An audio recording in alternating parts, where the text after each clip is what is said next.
এখন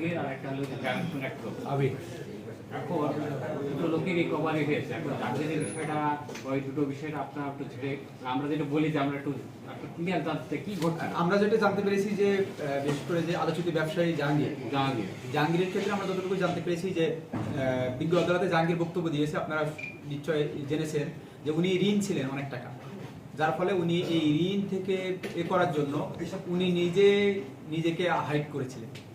আমরা তদন্তকালীন সময় আমরা বুঝতে পারছিলাম যে বিষয়টি এরকম। পরবর্তীতে বিজ্ঞ আদালতেও সে স্বীকারোক্তিমূলক জবানবন্দি দিয়েছে এবং সে বলেছে যে সেই ঋণের চাপ বা ঋণের দায় থেকে বাঁচার জন্য সে এ ধরনের আত্মগোপনে গিয়েছিল। আসলে এটিকে অপহরণ বলা যাবে কিনা আইনের ভাষায়, আমরা তো বিজ্ঞ আদালতে সেই নিজেই এ ধরনের বক্তব্য দিয়েছেন। কি পরিমাণ ঋণ ছিলেন, কি পরিমাণ উনি যেটা বলেছেন 45 লক্ষ টাকার মতো। বিজ্ঞ আদালতে যে বক্তব্য দিয়েছেন সেখানে 45 লক্ষ টাকার মতো। আমরা শুনছিলাম যে বিভিন্ন জনশ্রুতি প্রায় 1 কোটি টাকার মতো সেই ঋণী, আর বিজ্ঞ আদালতে সে বলেছেন 45 লক্ষ টাকা। যারা পাওনাদার তারা হয়তো ভালো জানবেন যে আসলে তার সাথে তার ঋণ কত, এটি ওনারাই ভালো বলতে পারবেন। বিষয়টা কিন্তু এই ধরনের ঘটনা তো আপনাদের খুবই চাপে পড়ছে। রাইট, আমরা এই ঘটনাগুলোকে সত্যিকার অর্থে যখন এই ধরনের অভিযোগ আসে আমরা আন্তরিকভাবেই চেষ্টা করি যে ঘটনাগুলো সত্যিকার অর্থে কিডন্যাপ কিনা। যদি কিডন্যাপ থাকে এর সাথে যারা জড়িত তাদেরকে গ্রেফতার করা। অনেক সময় ব্যক্তিরাও নিজস্ব বিভিন্ন কারণে আত্মগোপনে চলে যায়, সেক্ষেত্রেও আমরা চেষ্টা করি সেই ভিকটিমকে উদ্ধার করে মানুষকে প্রকৃত সত্যটা জানার। কারণ মানুষ অনেক সময় আতঙ্কগ্রস্ত থাকে যে এরকম একজন ব্যবসায়ী তার ব্যবসার প্রতিষ্ঠান থেকে তাকে কিডন্যাপ করে নিয়ে যাচ্ছে, এটি আইন শৃঙ্খলার জন্য খুব ভালো পরিস্থিতি না। সুতরাং এই ধরনের বিষয়গুলো যখনই আমাদের আসে, সেটি সাজানো হোক, সে নিজে স্বেচ্ছায় আত্মগোপনে থাকুক অথবা সত্যিকার অপহরণ থাকুক, প্রত্যেকটি ঘটনায় আমরা গুরুত্ব দিয়ে দেখি।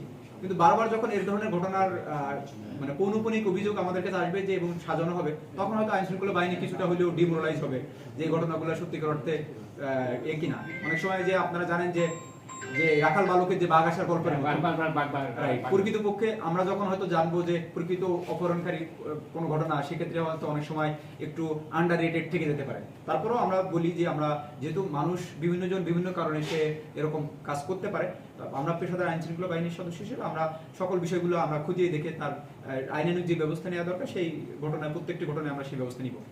আবিদ নামে একটা গ্রামীণ ফোনের এক কর্মী, বিক্রয় প্রতিনিধি, সেও এই ধরনের ঘটনা করছে। জি, এটা হচ্ছে সাতিয়ানতলায়। জি জি, ওর তো উদ্ধারও হয়েছে, পুলিশকে উদ্ধার করছে।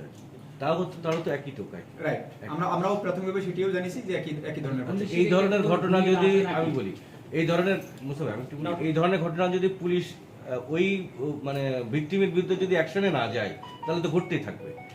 আর আইন শৃঙ্খলা পরিস্থিতি অবনতির কথা পাবলিকলি জানবে যে এই ধরনের ঘটনা ঘটছে, পুলিশ কেন হাত পা গুটায় বসে আছে, পুলিশের কাজ কি, পুলিশ কি করছে, এই ধরনের কোশ্চেন গুলো আমাদেরকে করে। যার কারণে যদি আপনারা যদি